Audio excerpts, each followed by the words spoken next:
You scroll for hours. You see everything. You analyze everything. You have opinions, photos, observations, half-written captions in your Notes app.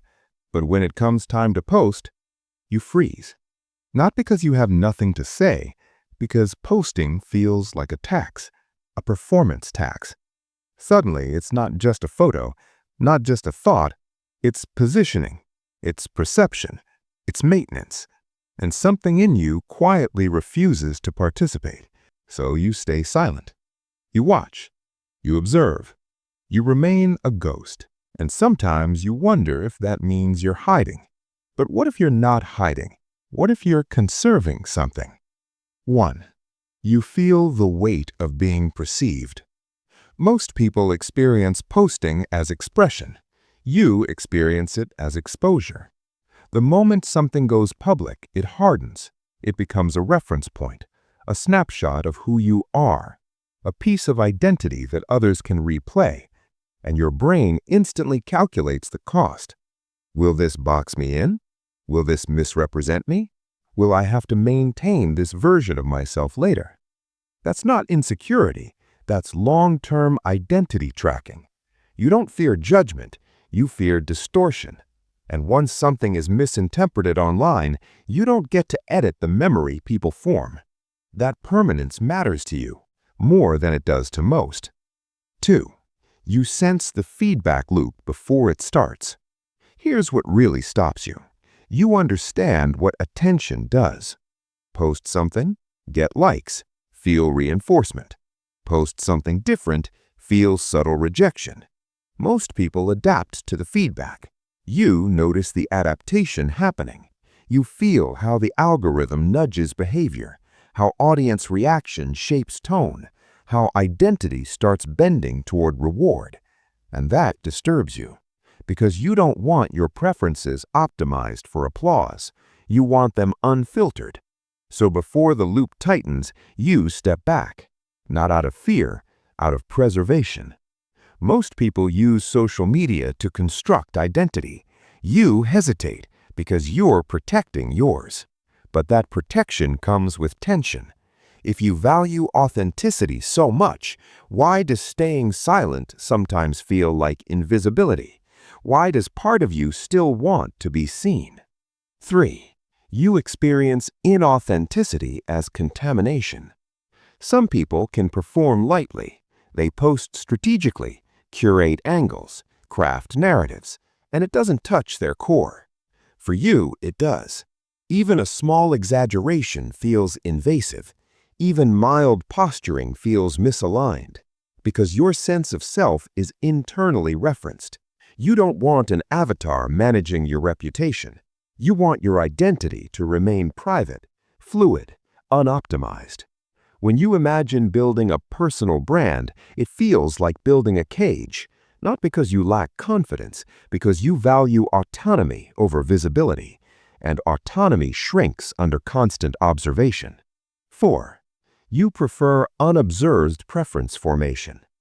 This is the part most people won't understand. You like discovering what you like without witnesses. You want your tastes to evolve quietly, your opinions to sharpen privately, your humor to exist without metrics. The moment an audience appears, something shifts. You start anticipating reactions, pre-editing thoughts, sanding off edges. And even if you don't change much, the awareness alone alters the experience. So you opt out. You scroll. You absorb. You analyze. But you don't externalize. Because once identity becomes public, it becomes influenced. And you are deeply resistant to influence disguised as validation. You're not disengaged. You're guarding the integrity of your own mind. 5. You don't crave attention. You crave clarity. Attention is loud. Clarity is quiet. When you imagine posting consistently, it doesn't feel exciting. It feels like maintenance. Responding to comments, managing impressions, balancing tone. It becomes work, and not creative work, reputational work. Most people treat visibility as leverage. You treat it as liability.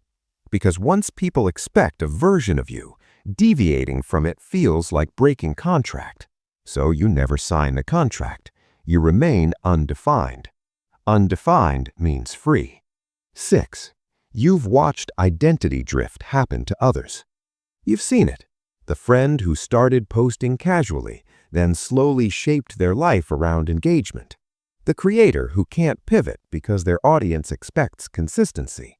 The person who now performs opinions they once held lightly. You notice the drift, subtle at first, then structural. And you think, I don't want that. You don't want your identity crowdsourced. You don't want your self-concept algorithmically nudged. So you remain silent, not passive, strategic. But here's the tension. If you never externalize, if you never risk being seen, does your identity stay pure, or does it stay untested? 8. You're not afraid of posting. You're afraid of audience capture. There's a difference. Posting once isn't the issue. Becoming shaped by response is. Audience capture is subtle. You say what works. You avoid what doesn't. You refine toward approval.